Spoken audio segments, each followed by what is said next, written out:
This update live from the No Punt Intended Fantasy Football League News Hub is brought to you by The Onion. The Onion, still more believable than CNN or Fox. And with week one winding down, one thing that we can take away is that seeing is believing.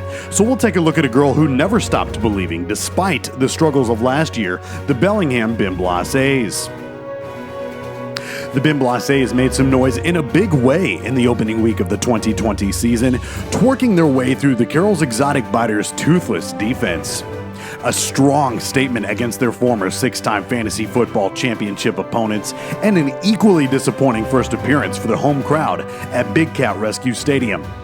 A performance that earned the Bimblosses, quote, upset of the week honors, dismantling their opponents into the nickname Carroll's Exotic Dentures.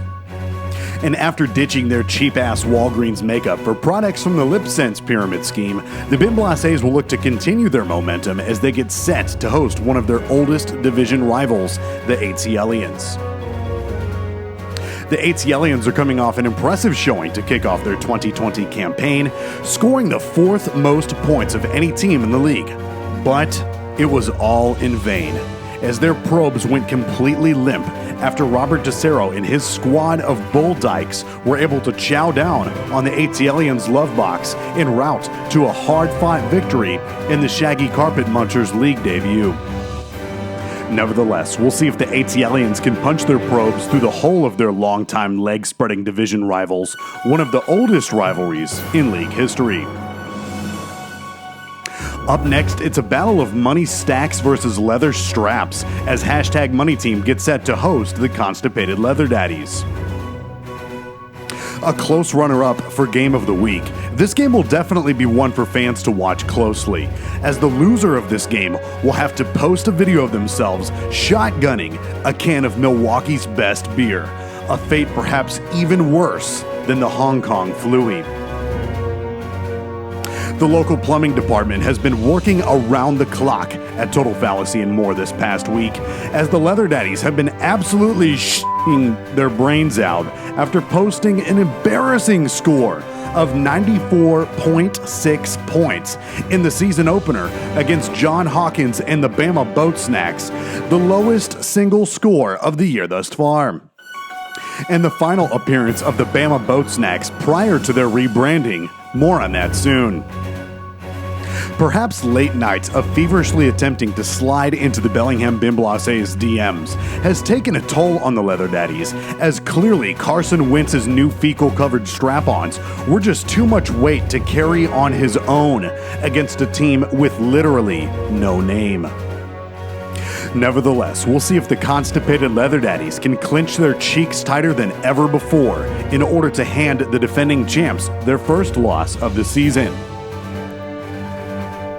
Meanwhile, Hashtag Money Team has been able to keep their name in good standing after completely dominating TiVo's Before Hoes in the season opener.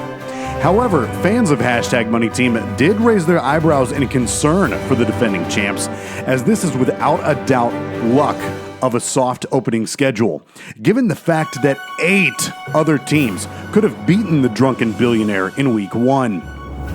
A situation that will surely have the defending champs' attention, and we'll see if team owner Lamar Peoples can stay sober long enough not to stumble into Total Fallacy and More and find himself chugging what is easily one of the worst beers man has ever dared to brew. Up next, it's a battle of good versus evil, as the newly minted Fifth Fleet Demon Barbers travel to take on Blitz, A Small World. In a shocking but perhaps long overdue turn of events, the team formerly known as the Bama Boat Snacks have completely rebranded themselves to reflect the history of team owner John Hawkins' naval past, as well as the sheer terror he wants to inflict on his opponents. The team's final appearance under their retired name and logo was a show to be remembered, however, as they were able to muster some of that vintage country boy strength one last time en route to an absolutely savage beating of the Constipated Leather Daddies, which saw the Leather Daddies groveling to team owner John Hawkins before experiencing a record-breaking case of diarrhea. We'll see if John John's new image can impose fear on what is surely his completely 180-degree opposite counterpart en route to claiming another victim on his path toward championship glory. Meanwhile, Blitz, A Small World, is coming off a tough loss in their no pun intended Fantasy Football League debut, as fans got to see an old-fashioned barn burner with a razor-thin margin until the very end against the St. Louis Lot Lizards. An experience that has always had fans at the edge of their seat anytime team owners Rick Horn and Hannah Schroeder have faced off on the virtual gridiron in seasons past in other leagues. But it was just not enough this time around, as Blitz, A Small World seemed to be singing ever so slightly out of tune as the Lot Lizards slummed their way into victory. Nevertheless, team owner Hannah Schroeder still has an incredible opportunity ahead of her, and we'll see if her cast members can put in extra hours of the rehearsal necessary to vault her right into the thick of the league's top rankings. Up next, it's our official game of the week, a battle of number crunching versus carpet munching, as the Shaggy Carpet Munchers travel to take on Wide as Y. What a way for team owner Robert DeCero to make his no pun intended Fantasy Football League debut. After being awarded the first pick in the 2020 no pun intended Fantasy Football Draft, the Carpet Munchers League debut was an absolute muff fest, as they were able to keep the ATLians from mansplaining their way into victory. We'll see just what kind of rug burn the Shaggy Carpet Munchers can inflict on his cowboy-loving opponent en route to yet another victory. Wide as Y, meanwhile, is coming off of what is perhaps the worst possible luck of any team in Week 1, as their off-brand Dr. Thunder was absolutely no match for the lightning and alcoholism that the emancipated Thunder jockeys brought into their league debut. But being a man of analytics, as a former database administrator, team owner Jason LaRoche is confident that he stands to have a 90% possibility of pouring Dr. Pepper and Mountain Dew over his opponent's freshly mopped carpet, and promises to put the fun in funeral as he gets set to take on yet another one of the league's newcomers. We'll see if Wide as Y can keep his fridge stocked of ice-cold Mountain Dew and Dr. Pepper en route to his first victory of the season, as this could very well be a sticky situation. Moving right along in our Week 2 matchups, it's yet another age-old rivalry, this time extending outside of the no pun intended Fantasy Football League. A battle of Cat Horde versus Thunderlord, as the number 10 ranked Carroll's Exotic Biters get set to host the number 1 ranked Emancipated Thunder Jockeys. It was a rough day for the rebranded Exotic Biters, as their home opener at Big Cat Rescue Stadium saw the Bellingham Bin Blase spread their legs far too wide open for the Biters ever to be able to sink their teeth in a battle that was reminiscent of watching two midget hookers fight over the last ounce of cocaine. Reports from the league's tabloid suggest that the Exotic Biters running back Mark Ingram had forgotten to take his Metamucil the morning of the game, causing him to put up Helen Keller-like numbers. Nevertheless, team owner Tom Schroeder is all too familiar with Thunder Jockeys team owner Miles Hart, so we'll see if the Carroll's Exotic Biters can sharpen their claws with even more precision this week in order to avoid going 0-2 for the first time in many seasons.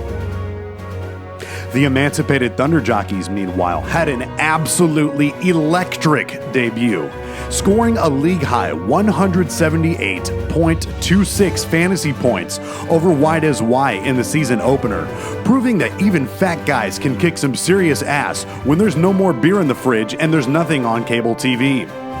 The Thunder Jockeys are on the road this week, but we'd have to imagine that team owner Miles Hart has reinvigorated his team to be even more lethal this week.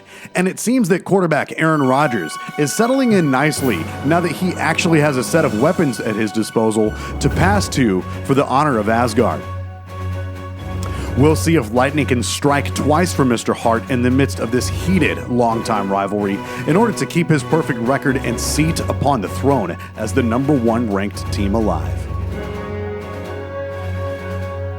Last but certainly not least, it's a battle of pimps versus hoes, as the St. Louis Lot Lizards get set to host Tebow's Before Hoes.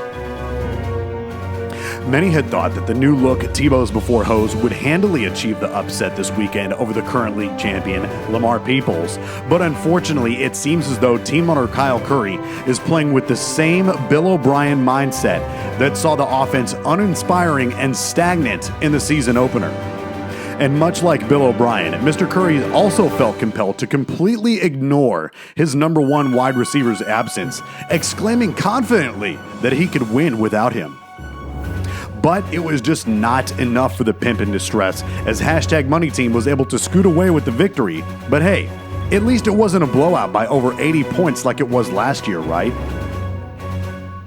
We'll see if Tebow's Before Hose can get his hose back in check as they get set to take on their biggest rivals, self-employed truck stop hookers. Meanwhile, the number 2 ranked St. Louis Lot Lizards were able to kick off their 2020 campaign with a bang, putting on a vintage performance that dubbed them the league champions in the league's inaugural season, coming out on top against one of the biggest fantasy football rivals in team owner Rick Horn's fantasy football career. The Dome at America Center in St. Louis has long had a reputation of being one of the most disruptive venues for opposing teams to visit, and with the new amenities that are sure to provide upgraded, exclusive Lot Lizard services while still acknowledging social distancing guidelines. Not actually following them, but acknowledging them. We'll see what kind of noise the home crowd in the best sports city in America can make en route to seeing the hoes being the ones to slap the pimps. That's all for your No Punt Intended Fantasy Football League highlights. Be sure to check your lineups ahead of Sunday's games, and we will see you on the virtual gridiron.